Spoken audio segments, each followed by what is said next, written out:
Hi guys, ako ay magluluto ng pinakamurang ulam at madaling lutuin. Napakasimpleng ulam na itlog, may sabaw. Ayan guys, mamaya na ulit. Ilalaga ko lang muna ito. At itong aking konting gulay na kinuha ko doon sa aking taniman. Ito, hindi ko ito tanim, hiningi ko ito doon sa katabi ng taniman ko. Konting malunggay. Ayun guys, naninilaw. Yan ay mga bagong talbos. Palang naninilaw agad siya dahil sa sobrang init. At isasama ko na rin itong, alam niyo ba kung ano ito? Talinong. Kasama ko rin ito sa aking lulutuing ulam na itlog. Ang tawag sa amin dito ay suam. Suam na itlog. Masarap yan. Napakasimple lang ng aming ulam sa hapunan. Ang sarap. At ihanda ko na rin ang aking sangkap, ang aking bawang, paminta. Ay, nalaglag na. Butas na pala to. May na pala to. Isa na lang yung kamatis namin. Dati marami to. Nakita ko isa na lang. At ito yung hindi buo na ilalagay ko para medyo lumapot yung sabaw. Isang sibuyas. At syempre, kaunting pangpasarap. Ganyan na yan. Hiwa-hiwain ko na lang muna at hihimayin ko yung aking malunggay. At ito guys, gigisahin ko na yung aking mga sangkap habang pinakukulaan ko yung aking egg na 4 na piraso. Alam niyo kung bakit ako nakatingala? Kasi ito pala ang stand na nabili ng anak ko ay tumataas pa pala yan ng kaganong kataas. Ito lang yung tamang height na kailangan ko sa pag-vlog ko ngayon. Ayan guys, igigisa ko na. Pinainitan ko na yung aking paboritong kawali. Paborito ko yan kasi may takip. May maayos na takip siya. Uy, konti na pala ang aking mantika. Ito pinagprituhan kanina. Ito rin yung gagamitin ko kaya ito yung hinalang ko. At nga, mas maganda ito at may takip.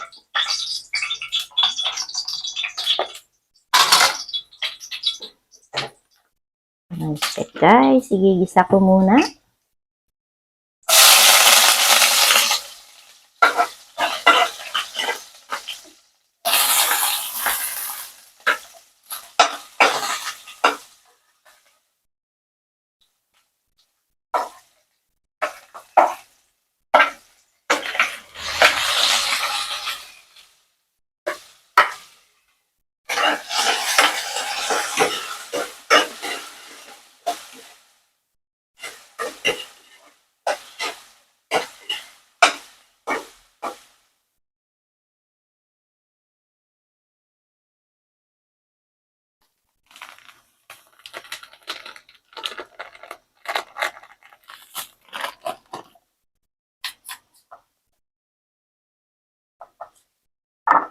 Wala palang patis, kaya asin ang ilalagay ko.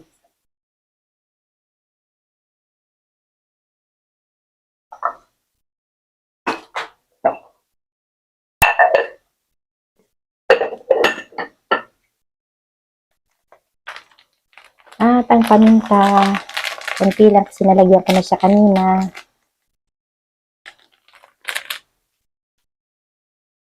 Ayan, pakukuluin muna natin siya guys. At ito, siguradong ito ay luto na, itong aking itlog.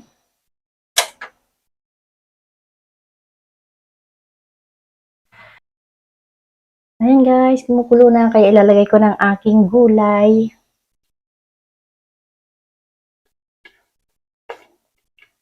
Ba talaga pag meron kang itinanim, meron kang gugulayin.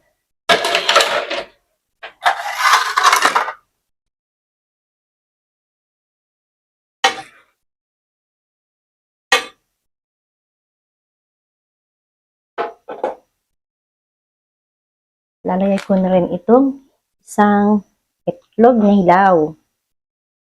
Kaya nagasan ko muna ulit. Ba't parang umaalog to?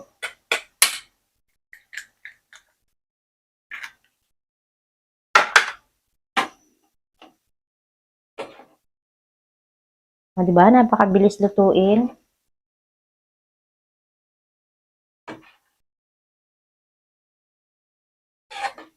Santap lang yan. Sibuyas, bawang, paminta. Maraming paminta para medyo maanghang. Wala na kasi akong sili.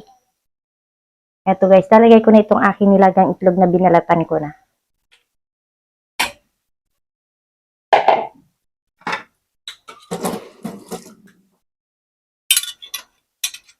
Ayan na.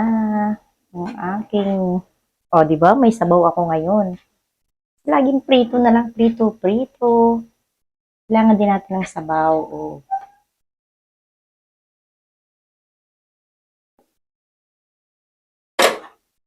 At ating titikman.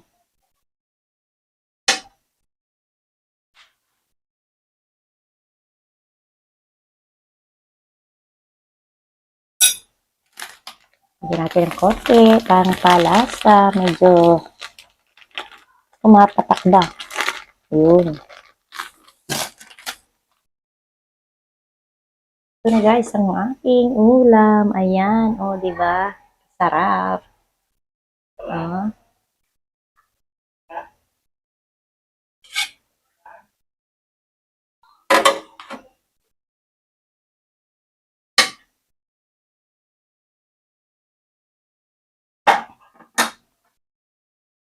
Ayan na guys, okay na siya.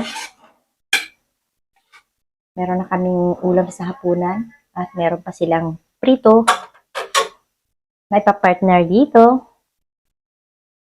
Thank you so much. Bye-bye. Please like, share, and subscribe.